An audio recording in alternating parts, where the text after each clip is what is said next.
আসসালামু আলাইকুম, কেমন আছেন সবাই? আজকে বানালাম এই পিঠাটা নারকেল, সুজি, দুধ আর চিনি দিয়ে।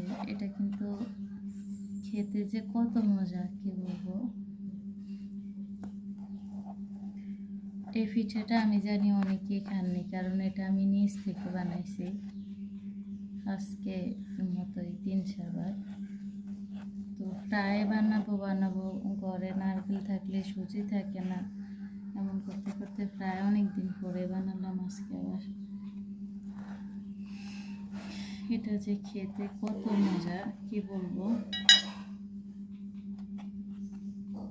এই যে দেখুন, ভিতরে সুজি, নারকেল, দুধের একটা প্রলেপ থাকে, প্রত্যেকটা ফাটে ফাটে আছে।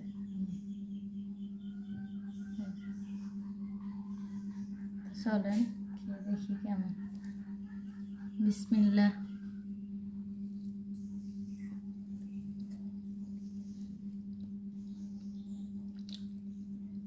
কত মজা কি বলবো, আলহামদুলিল্লাহ।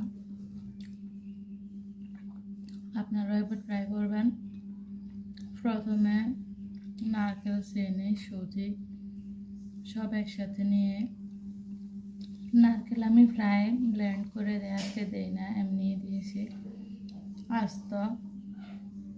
তো এটা যদি ব্লেন্ড করে ছাড়া বানানো খেতে কিন্তু খুবই ভালো লাগে।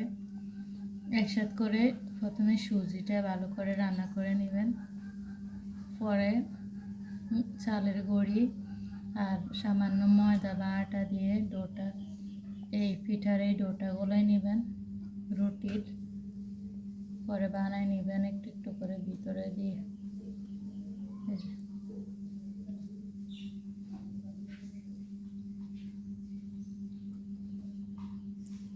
আমার কাছে তো জাস্ট অসাধারণ লাগছে, কি বলবো। আপনারাও খেলে চলে আসেন। এখানে আমি অনেকগুলো বানায় রাখছি,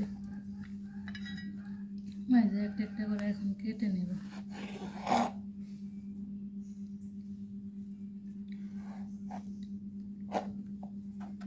এটা ছোট করে বানানো যায় পাতলা করে, আমি একটু ভারী করে বানাইছি কারণ এভাবে কেটে নেওয়ার জন্য।